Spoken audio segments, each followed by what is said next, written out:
आज हमारे सामने जो आयात हैं, इनका एक बड़ा दिलचस्प पस मंज़र है।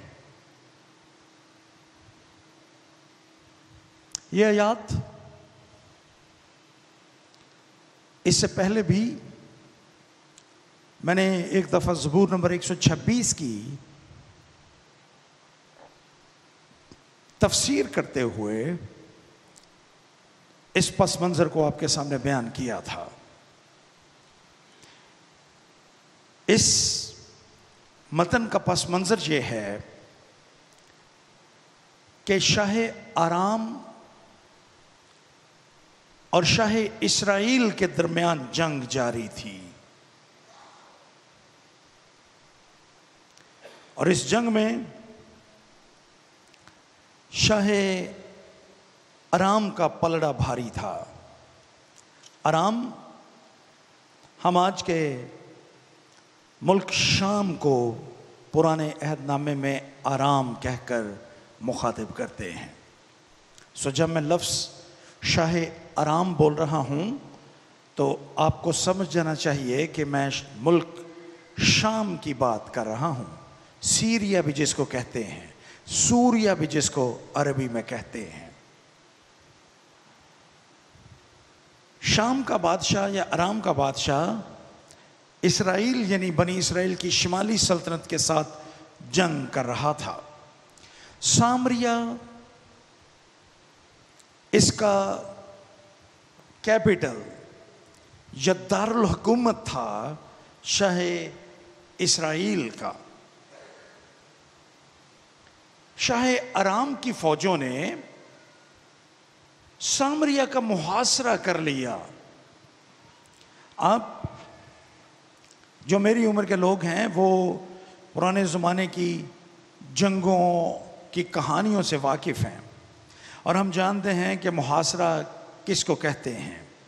शहर के गिर्द दीवार होती थी पुराने ज़माने में।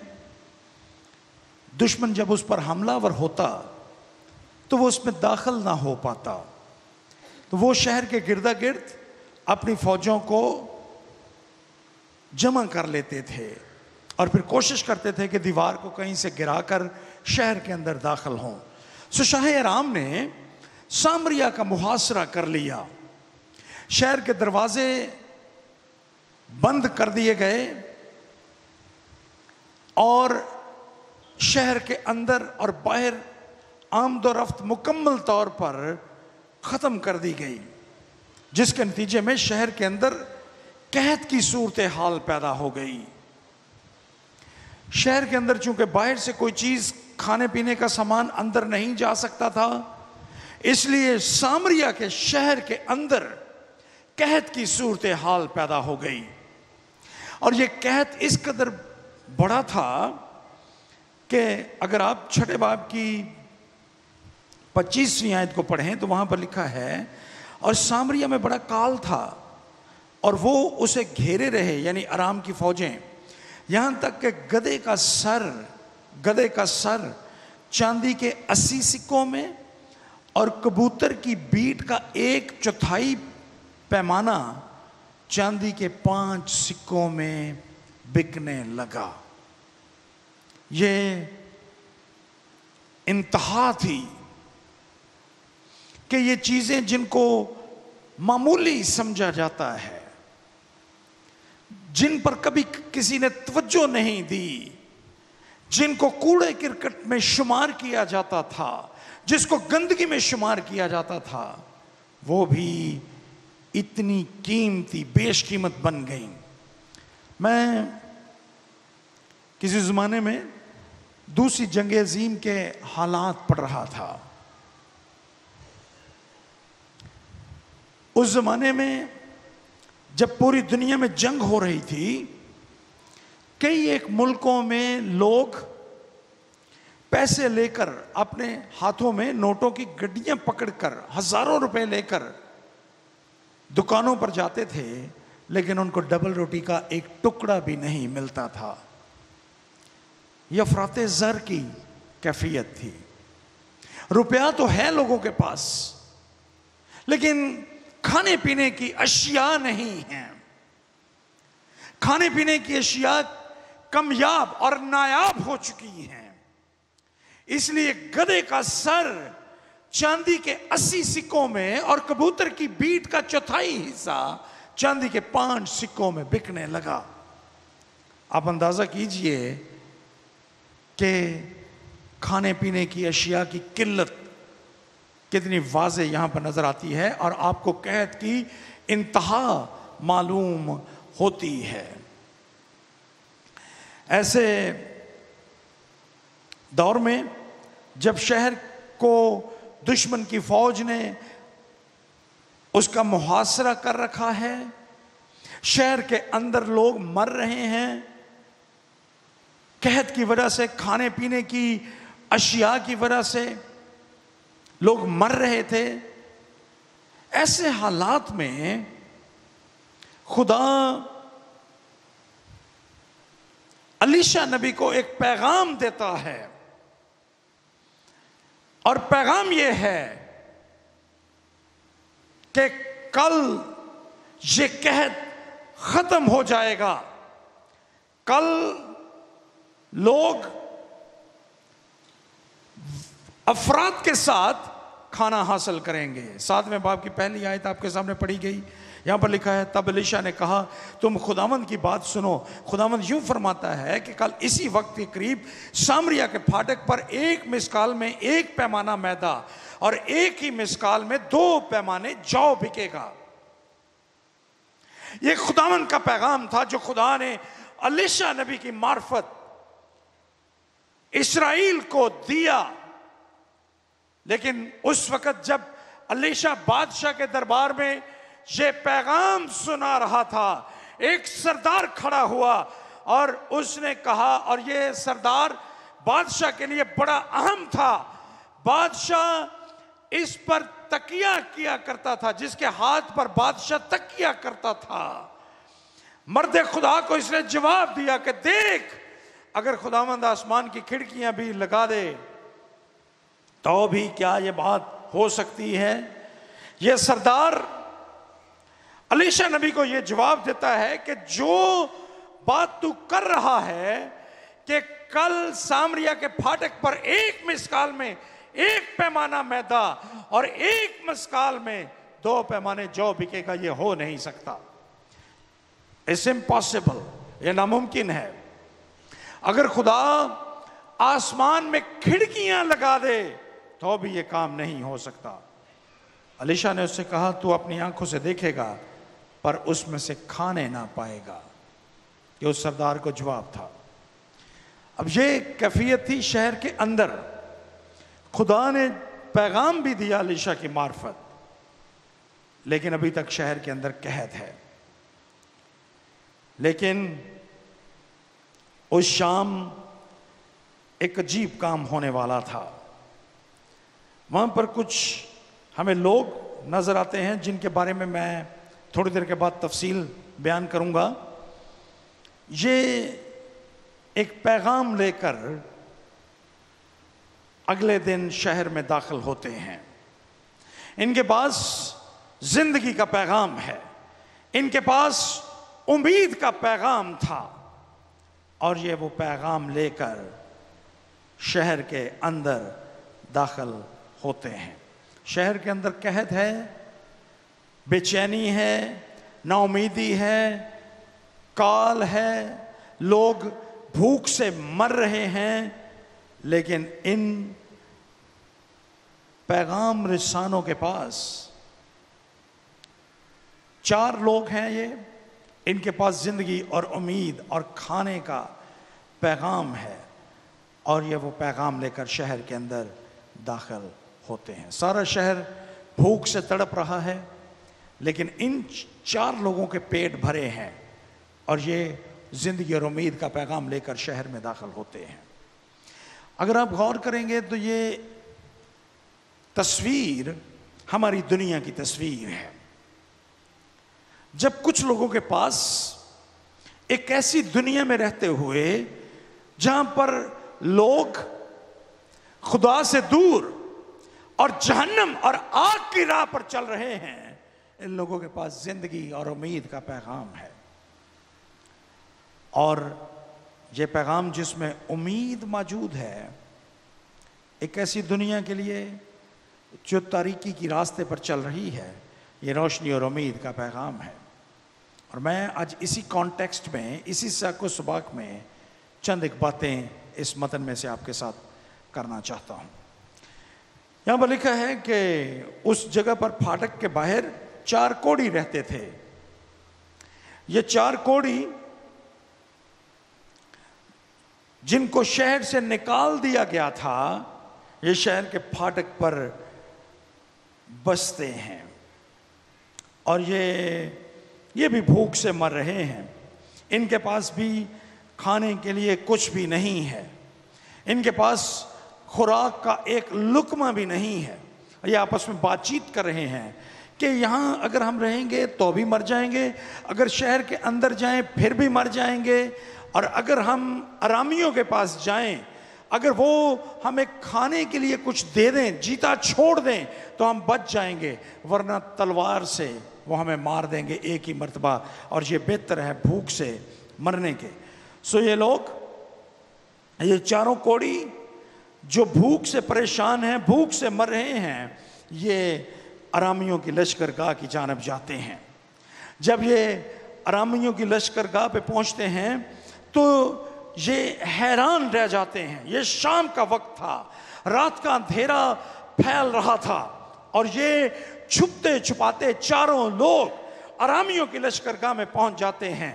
और जब ये वहां पर पहुंचते हैं, जब ये लश्करगाह की बाहर की हद पर पहुंचते हैं, तो क्या देखते हैं कि वहां पर कोई आदमी नहीं है, घोड़े भी बंधे हैं, गधे भी बंधे हैं, और खेमों के अंदर मालो दौलत और खाना भी वाफर मिकदार में मौजूद है, लेकिन उस खाने को खाने के लिए कोई शख्स वहां पर मौजूद नहीं है, बल्कि लश्करगाह बिल्कुल, खेमे बिल्कुल खाली पड़े हैं। उसकी वजह यह थी कि जैसा खुदा ने अलीशा नबी से कहा था, खुदा ने एक बड़ी आवाज पैदा की, एक लश्कर की आवाज, जिसको सुनकर ये लोग, अरामी लोग, शाम की फौजें घबरा गईं और अफरा तफरी में वो अपना सब कुछ छोड़ छाड़ कर वहां से भाग गए। उन्होंने किसी चीज की परवाह ना की, बल्कि वो अपने मुल्क की जानब दौड़ने लगे ताकि किसी तरह से सरहद को पार कर जाएं। ऐसा ना हो कि वो तलवार से मार दिए जाएं, उस बड़े लश्कर की वजह से जिसकी आवाज उन्होंने सुनी थी, खुदावंद की तरफ से था कि वो फौजें, शाम की फौजें वहां से भाग गई। जब ये 4 कोढ़ी वहां पर पहुंचे तो उन्होंने इसको देखा। क्या देखते हैं कि लश्करगाह में कोई भी नहीं है, लेकिन सब कुछ, खाने पीने की तमाम अशिया वहां पर मौजूद हैं। उनके दिल, आप अंदाज़ा कर सकते हैं उनकी सूरत हाल का, कि उनके दिल किस कदर खुशी से भर गए। उनके दिलों में इंतहाई मुसर्रत के जज्बात मौजन हुए जब उन्होंने देखा कि किस कदर वफर मिकदार में यहाँ पर खाना पीना, मालो दौलत मौजूद है। सो वो खुशी से भर गए। आप थोड़ी देर के लिए इस दुनिया की तस्वीर पर नजर कीजिए। इस दुनिया में अरबों लोग ऐसे हैं जिनके पास रूहानी भूख और प्यास को खत्म करने के लिए कुछ भी नहीं है। दुनिया के बहुत से लोग ऐसे हैं जो खुदावंद यीशु मसीह के नाम से भी वाकिफ नहीं हैं, जो रूहानी तौर पर उनको बचा सकता है, उनको महफूज कर सकता है, उनको रूहानी खुराक अता कर सकता है, उसके नाम से भी वाकिफ नहीं है। लेकिन इसी दुनिया में ईमानदारों की जमात भी मौजूद है जो खुशी से भरी है, जो शादमान हैं, क्योंकि वो उस निजात दहिंदा से वाकिफ हैं जो उनको जहन्नम की आग से बचा सकता है। उनके दिल इसलिए खुशी से भरे हैं क्योंकि उन्होंने खुदावंद यीशु मसीह के वसीले से निजात का तजुर्बा किया है। वो नई पैदाइश का तजुर्बा रखते हैं और वो जानते हैं कि उनके पास वो सब कुछ मौजूद है, अफराद के साथ मौजूद है जिसकी उनको जरूरत है। ये है खुशी, और ये है खुशी का वो पैगाम जो इस वक्त इन कोड़ियों ने हासिल किया। कोड़ियों ने खुराक देखी और वो खुशी से भर गए। वो जानते थे कि ये खुराक अगर वो सालों खाते रहें तो भी ये ख़त्म नहीं होगी, इसमें कोई कमी वाक़ई नहीं होगी। इस दुनिया में ईमानदारों की कैफियत बिल्कुल ऐसे ही है। एक ऐसी दुनिया में जहां हर तरफ लोग आग और जहन्नम की राह पर जा रहे हैं, ईमानदार वो लोग हैं जो इस बात से वाकिफ हैं कि उनके पास अफराद से, कसरत से हर चीज मौजूद है। यीशु मसीह ने सामरी औरत से कहा था, इसी शहर सामरिया में कई सदियों के बाद खुदावंद यीशु मसीह ने सामरी औरत से कहा था, अगर तुम मुझसे पानी मांगती तो वो पानी तेरे अंदर जिंदगी की नदियां बनकर जारी होता और तू कभी प्यासी ना होती। खुदावंद यीशु मसीह आबे हयात, जिंदगी का पानी देने के लिए इस दुनिया में मौजूद था। उसने कहा कि जो इस रोटी और इस शीरे में से, इस खून में से पिएगा, जो मेरे बदन और मेरे खून में शरीक होगा, वो कभी भूखा और प्यासा ना होगा। ये कोड़ी ये समझ गए कि ये इतना कुछ है यहां पर कि अगर ये कई सालों तक इसको खाते रहें तो भी ये कम नहीं होगा। ये 4 कोड़ी गरीब लोग थे। आप जरा इनकी हालत पर गौर कीजिए कि ये गरीब लोग थे, ये शहर से बाहर रहते थे, वो ये रद्द किए हुए लोग थे, इनको अपने घरों से भी निकाल दिया गया था। ये गरीब लोग इस वक्त इनको इतना कुछ हासिल हुआ कि ये उसको, यहां पर लिखा है कि जब ये वहां पर आए तो इन्होंने देखा, इन्होंने खाया पिया और चांदी और सोना और लिबास वहां से ले जाकर छुपा दिया।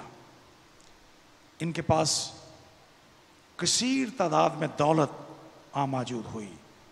शायद इन्होंने सारी जिंदगी सोना और चांदी ना देखा हो, लेकिन आज ये 4 कोड़ी जब वहां पर पहुंचे तो इनके सामने सोने और चांदी के अंबार थे। इन्होंने एक खैमे से अपने लिए हासिल किया, फिर दूसरे खैमे से अपने लिए हासिल किया।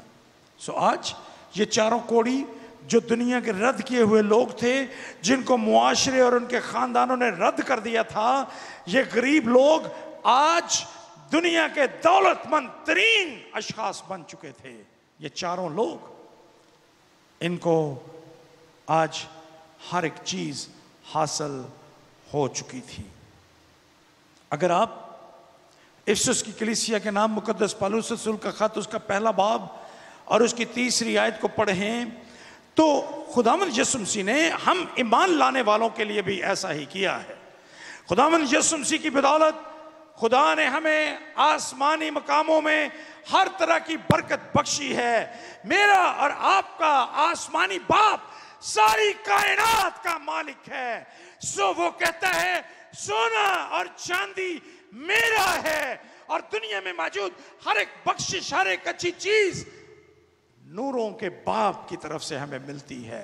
याकूब अपने खत में यही कहता है। खुदा ने मुझे और आपको दौलतमंद बना दिया। खुदा के कलाम में लिखा है कि वो इसलिए गरीब बना ताकि वो हमें दौलतमंद कर दे।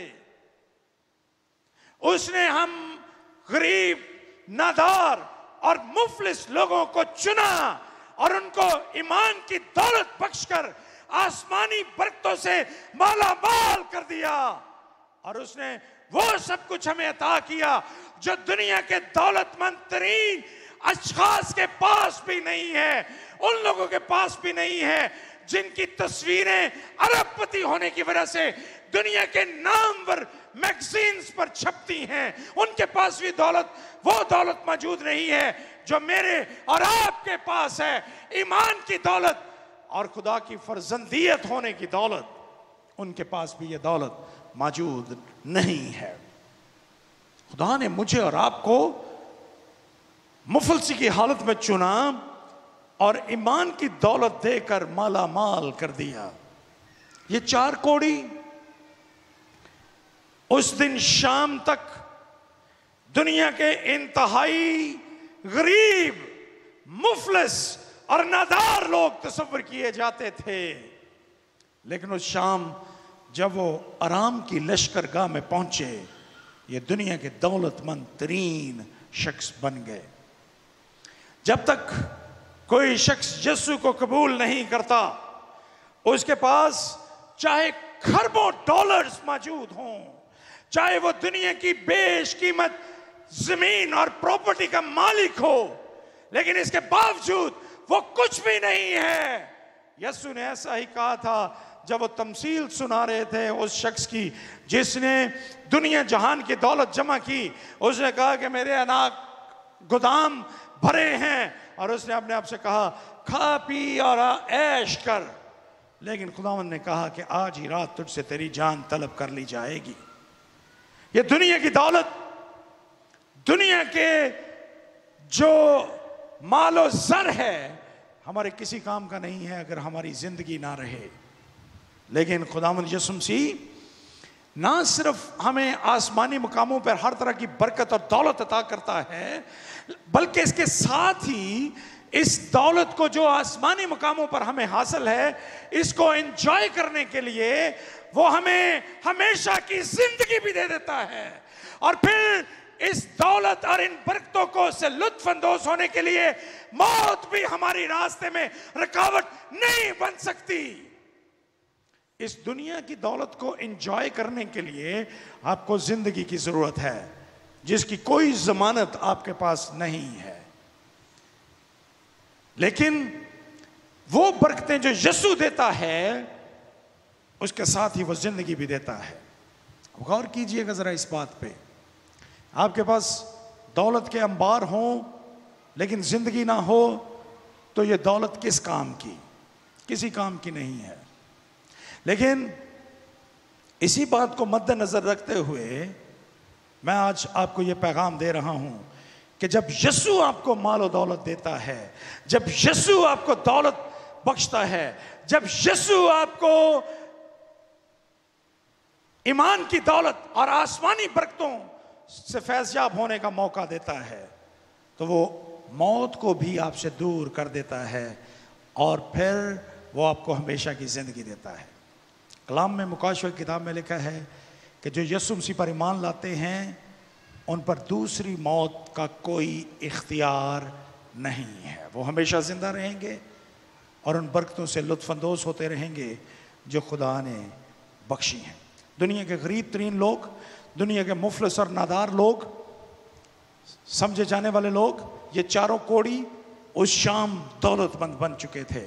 और मैं और आप यीशु मसीह पर ईमान लाने की बदौलत हम भी इंतहाई दौलतमंद हैं। और हमारा मुकाबला दुनिया के किसी दौलतमंद शख्स से नहीं है, क्योंकि उनके पास दौलत तो है लेकिन जिंदगी की जमानत नहीं है। हमारे पास बरकतें हैं और उनके साथ हमारे पास हमेशा की और अबदी जिंदगी भी है। और वो जमानत हमें, जिंदगी की जमानत यीशु मसीह अता करते हैं जो खुद जिंदा है। एक और बात जो मैं आपके सामने बयान करना चाहता हूं ये है कि ये लोग, ये चारों कोड़ी, जरा इनको अपने तस्वुर में लाइए। 4 कोड़ी हैं जो शहर के फाटक पर रहते हैं, बाहर, शहर से बाहर निकाल दिए गए हैं। और उनके अजीज़ो कारब कभी कभार उनको कोई रोटी शोटी कोई इस तरह की चीज़ दे देते हैं। लेकिन अब शहर के अंदर कहत है, इनके पास खाने के लिए कुछ नहीं है, ये इंतहाई मुफलिस हैं। इनका ज़रा तसव्वुर कीजिए अपने जहन में। आप देखेंगे कि 4 लोग हैं जो चीथड़ों में मलबूस हैं। इनके पास ढंग का कोई कपड़ा भी नहीं है, जिस्म पर चीथड़े लटक रहे हैं और ऐसी ही हालत में ये जिंदगी बसर करने पर मजबूर हैं। लेकिन जब ये शाम की लश्करगाह में पहुंचे और इन्होंने देखा कि खैमों के अंदर सब कुछ है, लेकिन वहां पर कोई शख्स मौजूद नहीं है, तो यहां पर देखिए क्या लिखा है। ना सिर्फ वहां पर खाने पीने की अशिया थी, ना सिर्फ वहां पर चांदी और सोना था, बल्कि वहां पर लिबास भी था उनके लिए। सो ये कोढ़ी जो चीथड़ों में बलबूस इस लश्करगाह में पहुंचते हैं, अब इनके पास खूबसूरत लिबास मौजूद हैं जो इनको आराम के लश्करगाह में से, सिपाहियों के खैमों में से मिले, और इन्होंने वहां से उनको लिबास को हासिल कर लिया।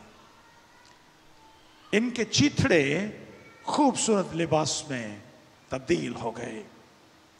कभी आपने गौर किया है कि खुदावंद यीशु मसीह भी हमें इसी तरह से बरकत देते हैं।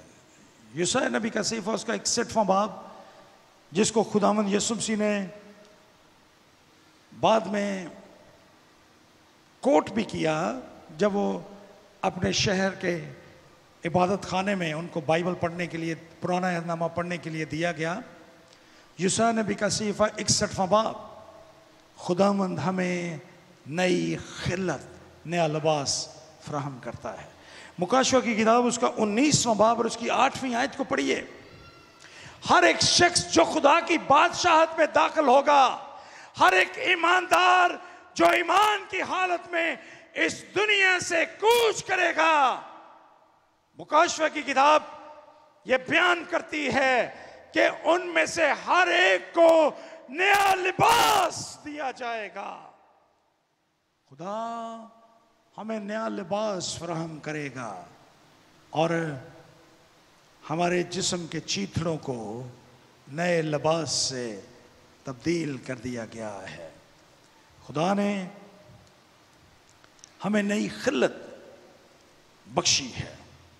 जब ये सब कुछ इन कोड़ियों ने देख लिया, इनको मिल गया, चांदी सोना इन्होंने अपने लिए अलग कर लिया, कुछ 1-2 खैमों से लिबास भी इन्होंने हासिल कर लिए, और ये खा पी भी लेते हैं, इनके पेट भर जाते हैं। इनके लिए एक नई कश्मकश का आगाज होता है। कश्मकश क्या है?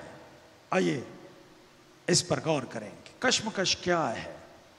यहां पर लिखा है, उन्होंने चुनाचे जब ये कोड़ी लश्करगाह की बाहर की हद पर पहुंचे तो एक डेरे में जाकर उन्होंने खाया पिया और चांदी और सोना और लिबास वहां से ले जाकर छुपा दिया और लौट कर आए, दोबारा आए वापस खैम उसी जगह पर, और दूसरे डेरे में दाखिल होकर वहां से भी ले गए और जाकर छुपा दिया। जब 2 डेरों से उन्होंने सामान ले लिया तो उन्होंने अंदाजा किया कि उनके लिए तो बहुत कुछ है।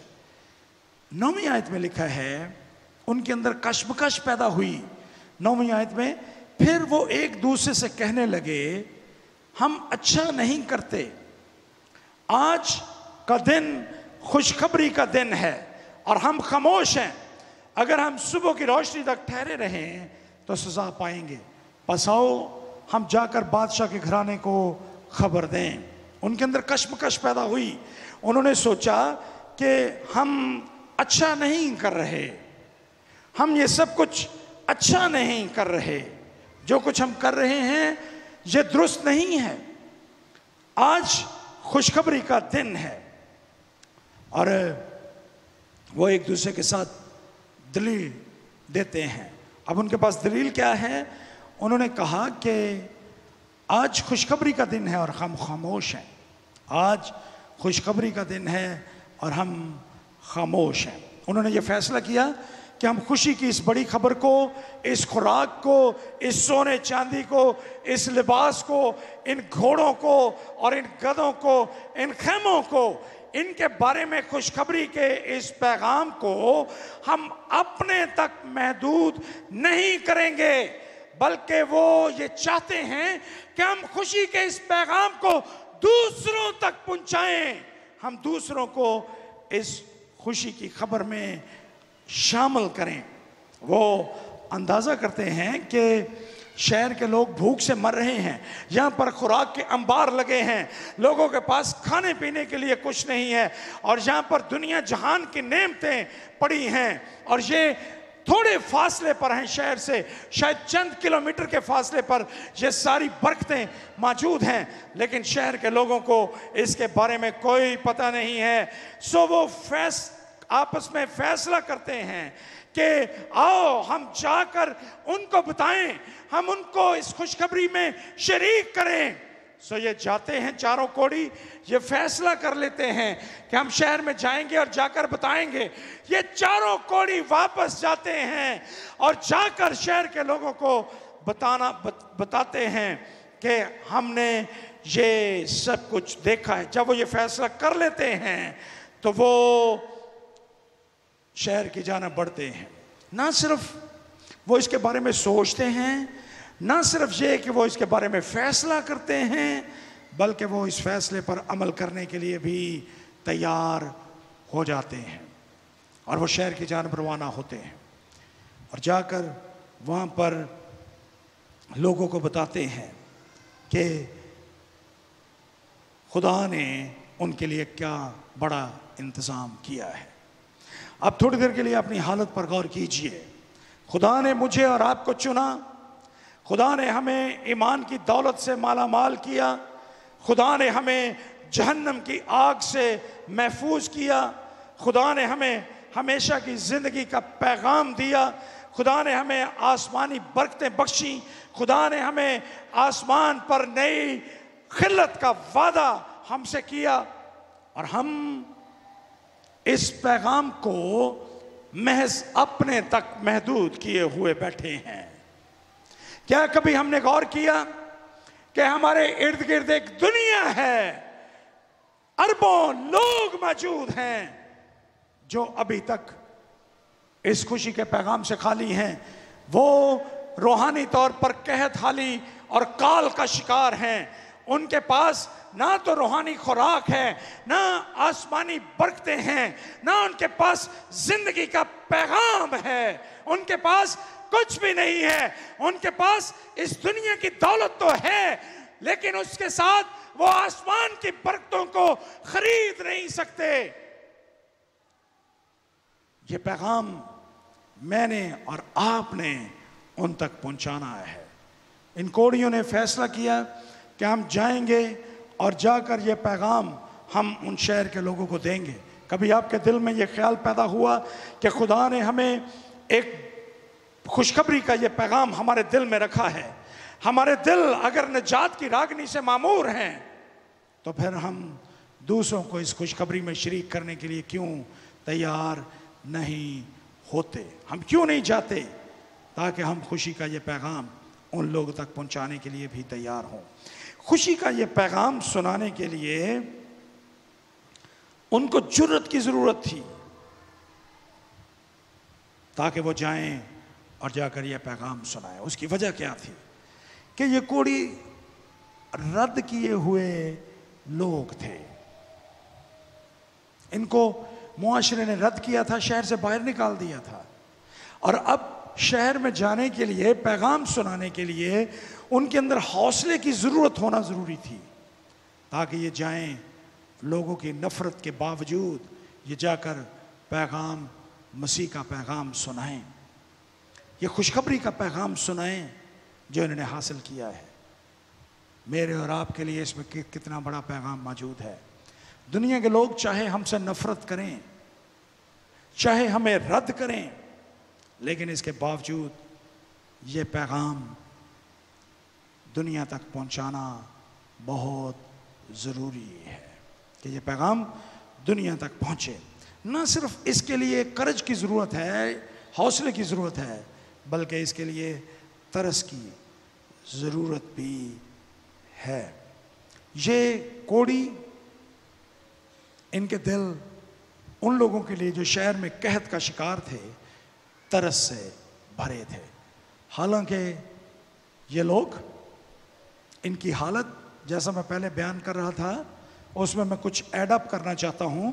ना सिर्फ ये मुआशरे के रद्द किए हुए लोग थे, ना सिर्फ इनको घरों से और मुआशरे से खारिज कर दिया जाता था, बल्कि तारीख ये बताती है कि इन बहुतों के जनाजे भी कर दिए जाते थे इनकी जिंदगी में। जब इनको शहर से निकाला जाता था तो ये गोया अपने खानदान के लिए मर जाते थे, क्योंकि इसके बाद उनकी मुलाकात अपने खानदान से कभी पूरी जिंदगी हो नहीं पाती थी।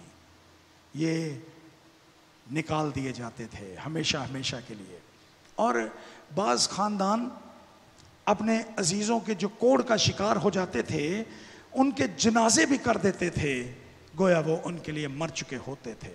मुझे नहीं पता कि आप में से कितने लोग हैं जो ना सिर्फ यहूदियों के कल्चर और उनके समाज से वाकिफ़ हैं, बल्कि आप अपने मुल्क में ख़ास तौर पर सिंध के इलाके में जब कोड़ की वबा फैली, कैसे लोगों ने अपनी जवान बेटियों को अपने घरों से निकाल दिया ताकि वो शहर से बाहर, गांव से बाहर खैमों में ज़िंदगी बसर करें। मुझे नहीं पता कि आप में से कितने लोग हैं जिनको संजीदगी के साथ इस सीरियसनेस का पता है कि कोड़ की बीमारी कितने भयानक और हौलनाक असरात न सिर्फ कोड़ी पर बल्कि उसके ख़ानदान पर भी छोड़ते थे। आप अंदाज़ा करें, जब किसी शख्स का कोई अजीज़ कोड़ में मुब्तला होता तो वो जब उसको अपने घर से बाहर निकालते तो वो किस तरह से बिलकता होगा, लेकिन वो उसको धक्के देकर अपने घर से बाहर निकाल देते और उसको शहर से बाहर निकाल दिया जाता। और जब किसी अजीज़ को, किसी करीबी रिश्तेदार को इस तरह से शहर से बाहर निकाला जाता तो ख़ानदान पर क्या बीतती होगी। वो आंसुओं के साथ अपने नजीज़ों को बाहर निकाल देते थे। लेकिन ये गोया, जो बात मैं आपके सामने बयान करना चाहता हूँ वो ये है कि ये गोया अपने ख़ानदान के लिए और दुनिया की नज़र में मुर्दा हो चुके होते थे, मर चुके होते थे। लेकिन इन्हीं मर चुके कोड़ियों को आज शाम जब आराम के लश्करगाह में खाना और सोना, चांदी और लिबास और हर चीज मिली और उन्होंने अपनी आंखों से वो सब कुछ देखा, उसका तजुर्बा किया, तो ये दोबारा शहर में दाखिल होने के लिए तैयार हो गए। इनके दिल में अपने उन अजीजों के लिए जिन्होंने गोया इनको, इनके जनाजे भी कर दिए थे, उनके लिए इनके दिल में तरस पैदा हुआ और उन्होंने सोचा कि आज हम इस खुशखबरी को अपने तक महदूद नहीं रखेंगे, हम उनको भी बताएंगे जाकर, ताकि वो भी इन खाने पीने की अशिया, सोने चांदी को हासिल कर सकें। अब अंदाजा कीजिए कि ये किस कदर बड़ा मुहर्रिक था कि वो लोग जो गोया मरे हुए थे आज जिंदगी के पैगाम के साथ, इनके अजीजों ने इनको निकाल दिया कि ये उनके लिए मर चुके हैं, हमारे घरों से निकल जाओ, आज के बाद तुम हमारे लिए मर चुके हो। लेकिन आज यही लोग जिंदगी का पैगाम लेकर वापस उन्हीं अजीजों के पास जा रहे हैं जिन्होंने इनको अपने घरों से निकाल दिया था। अगर आप अपनी कैफियत पर गौर करेंगे तो नया अहदनामा ये बयान करता है, हम जो अपने गुनाहों और खताओं के सबब से मुर्दा थे, जब खुदा हमें जिंदगी बख्शता है, जब खुदावंद यीशु मसीह पर ईमान लाने के वसीला से उसकी सलीबी मौत और उसके मुर्दों पे से जी उठने के पैगाम को कबूल करने के वसीला से हम जिंदगी पाते हैं, जिंदगी का पैगाम हासिल करते हैं, तो खुदा हमसे तकाजा करता है कि हम उन लोगों तक पहुंचे जो अभी तक मुर्दा हालत में हैं, जिनको जिंदगी के पैगाम की जरूरत है, हम उन तक पहुंचे। सो उनके दिल में उनके लिए तरस पैदा हुआ। यह तरस इवेंजलिज्म या बशारत की बुनियाद है। हालात जितने मर्जी सख्त क्यों ना हो, आपके अंदर अगर खोई हुई दुनिया के लिए, भटकी हुई दुनिया के लिए, उन लोगों के लिए जो अभी तक यीशु मसीह से दूर जिंदगी गुजार रहे हैं, जो अपने समाज और कल्चर की जहालत में डूबे हुए हैं, अगर आपके दिल में उनके लिए तरस पैदा हो, क्या आप उन तक पहुंचेंगे? आप उनको इंजील का पैगाम सुनाएंगे? आप उनकी जिंदगी में इल्म का नूर लाएंगे? आप उनको इंजील और मसीह का कल्चर बताएंगे ताकि उनकी जिंदगियां तब्दील हों, ताकि खुदावंद ना सिर्फ उनके दिलों को तब्दील करे बल्कि उनकी ज़ाहरी हालत को भी तब्दील कर दे। जब तक ये तरस आपके अंदर पैदा नहीं होगा, आपके दिल में पैदा नहीं होगा, जब ऐसे लोगों को देखकर आपके दिल पसीजेंगे नहीं, आपके अंदर जुर्रत भी पैदा नहीं होगी। और जब जुर्रत पैदा होगी तो हालात जैसे मर्जी क्यों ना हो, आप जाएंगे और जाकर इंजील की खुशखबरी, इंजील का पैगाम, मसीह का पैगाम आप उन लोगों तक पहुंचाएंगे। एक आखिरी बात करना चाहता हूं इस मतन में से आपके लिए। जब ये चारों कोढ़ी शहर में पहुंचे और इन्होंने जाकर बादशाह के महल में खबर दी, तो बादशाह रात ही को उठा। इन्होंने सुबह का इंतजार नहीं किया कोढ़ियों ने। ये इस बात पर जरा गौर कीजिए, जब इन्होंने फैसला किया कि हम जाएंगे तो इन्होंने फौरी तौर पर ये शहर में पहुंचे, दिन का इंतजार नहीं किया, ये रात को ही पहुंच गए। और बादशाह भी रात ही को उठा और अपने खादमों से कहा, मैं तुमको बताता हूं कि अरामियों ने हमसे क्या किया है।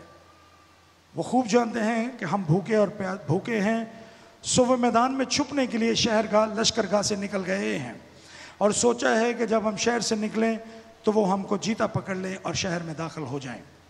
बादशाह ने सोचा कि जब अराम की फौजों ने लश्करगाह को खाली कर दिया है तो उन्होंने साजिश की है।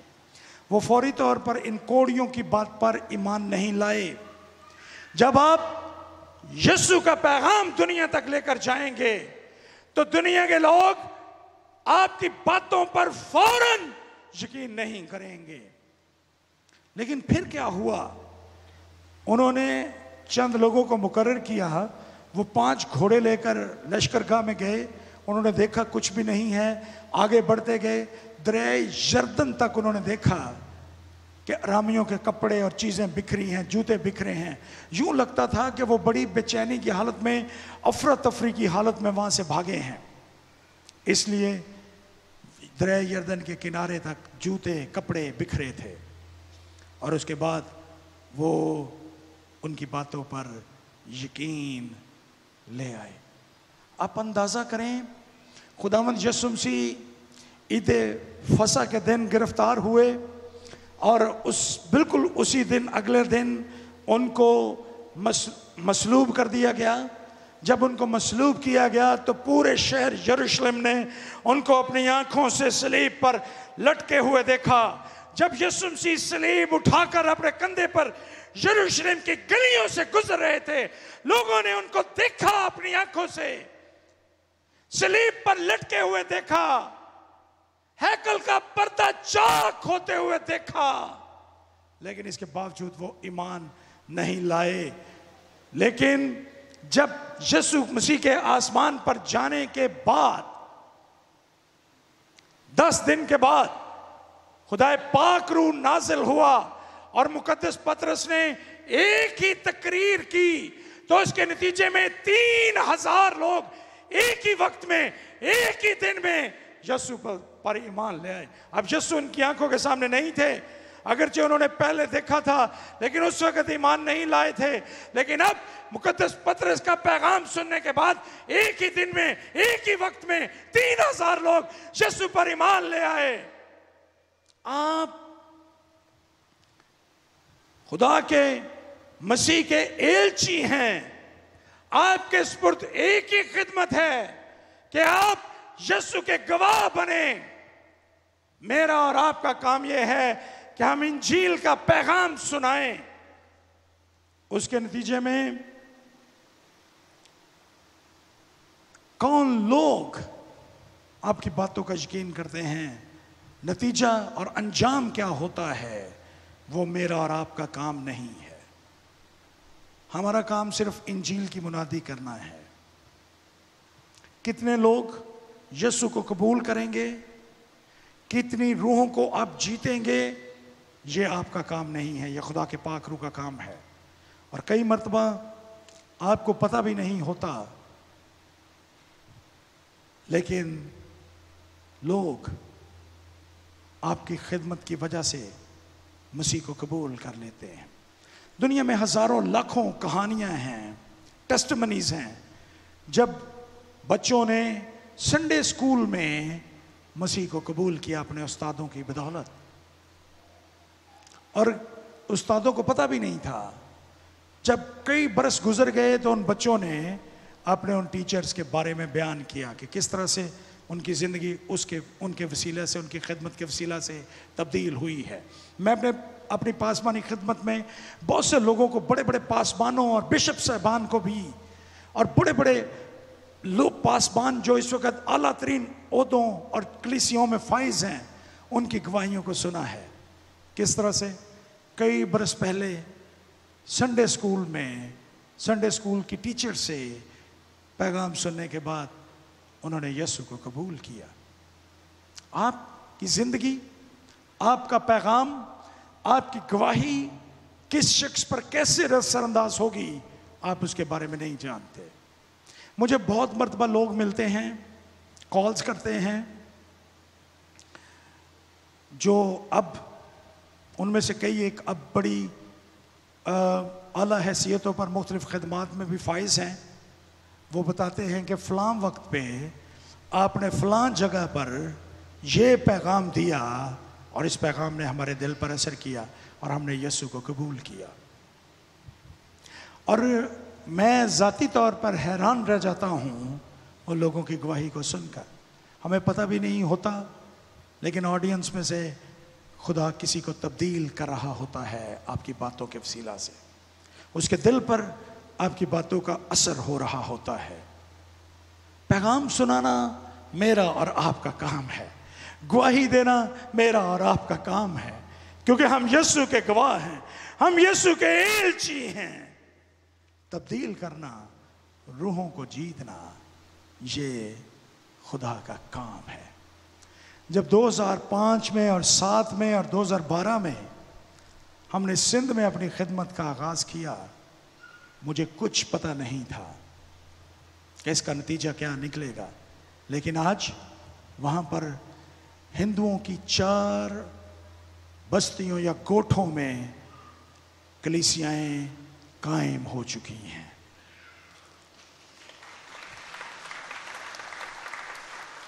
और आपने खुद अपनी आंखों से देखा और सुना उस बच्ची आशा ने जो टेस्टमनी आपके सामने 2 इतवार पहले पेश की थी। आप नहीं जानते कि खुदा किस तरह से लोगों को तब्दील करता है। आशा ने मुझे बताया कि अगरचे उन्होंने यीशु को कबूल कर लिया, लेकिन समाज का असर उनकी जिंदगियों से नहीं गया। उसने मुझे अपनी शादी के बारे में बताया कि हिंदुओं में फेरे लेते हैं आग के गिर्द। आपने फिल्मों में, ड्रामों में देखा होगा।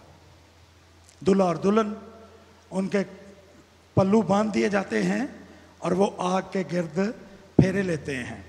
और जो उनका हिंदुओं का जो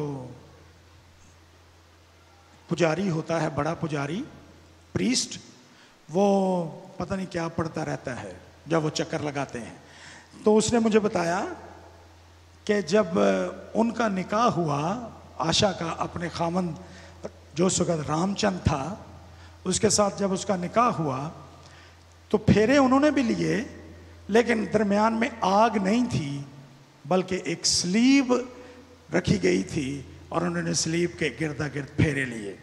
मैं ये सुनकर हैरान रह गया कि यीशु को कबूल तो किया उस खानदान ने, लेकिन ससुराल वाले चूंकि अभी तक हिंदू थे इसलिए उन्होंने फेरे भी नहीं छोड़े, सिर्फ आग की बजाय सलीब दरमियान में लगा ली। तो ये कल्चर है, जो एक समाज है जो अभी तक उनमें असर कर रहा है। और अब उनको ज़रूरत है कि हम उनको सिखाएं कि खुदावंद यीशु मसीह में ज़िंदगी गुजारते हुए अब उनको उस कल्चर, उस हिंदू समाज को और उसके रस्म व रिवाज को किस तरह से आहिस्ता आहिस्ता तर्क करके मसीह में एक नई ज़िंदगी गुजारनी है। लेकिन कैसे लोग आपके पैगाम को कबूल करके मसीह को कबूल करते हैं ये आप नहीं जानते, लेकिन आप बीज बो के आते हैं, खुदा काम करता है। मैं आज सुबह आपके सामने इसी पैगाम को रखना चाहता हूं, इन 4 कोड़ियों की जिंदगी में जो पैगाम मौजूद था। जब उन्होंने खाने पीने, दौलत और लिबास को तलाश किया, जब उनकी जिंदगी में ये तब्दीली पैदा हुई कि वो जो भूख से मर रहे थे उनके पेट खुराक से भर गए, उन्होंने कहा कि आज खुशखबरी का दिन है, हमें इस खुशखबरी को बादशाह के महल तक पहुंचाना होगा। बादशाह के महल तक इसलिए ताकि वो सारी अवाम तक पहुंच सके। आप और मैं जिम्मेदार हैं। अगर हमारे दिल नजात की रागनी से मामूर हैं तो ये हो नहीं सकता कि हम इस पैगाम को अपने दिलों तक महदूद रखें। आइए हम मिशनरी चर्च बने, हम भेजने और जाने वाले लोग बने, हम भेजे गए लोग बने और हम उन जिंदगियों में काम करें जो अभी तक खुदा से दूर हैं। वादा करें अपनी ज़िंदगी से कि मैं अपनी बसात भर अपनी पूरी कोशिश के साथ उन लोगों के दरमियान खिदमत का काम करूँगा। मेरा दिल इन दिनों में उन लोगों के लिए शिद्दत से इन जज्बात से भरा है और उन लोगों के दरमियान खिदमत करने के लिए मैंने अपने चंद एक दोस्तों से वैसे ही फॉर्मली गुफ्तगू की कि उनके दरमियान खिदमत के लिए अपने आप को मुख्तस करते हुए मैं बाकी तमाम काम छोड़ने के लिए किसी भी वक्त तैयार हूँ, ताकि मैं सिर्फ़ और सिर्फ उन लोगों के लिए अपने आप को मखसूस कर सकूँ। ज़िंदगी का बाकी हिस्सा उन लोगों के लिए मखसूस कर दूँ जो अभी तक खुदावंद यीशु मसीह से ना वाकिफ़ हैं और अभी तक अपने समाज की जहालत के अंधेरों में डूबे हुए हैं।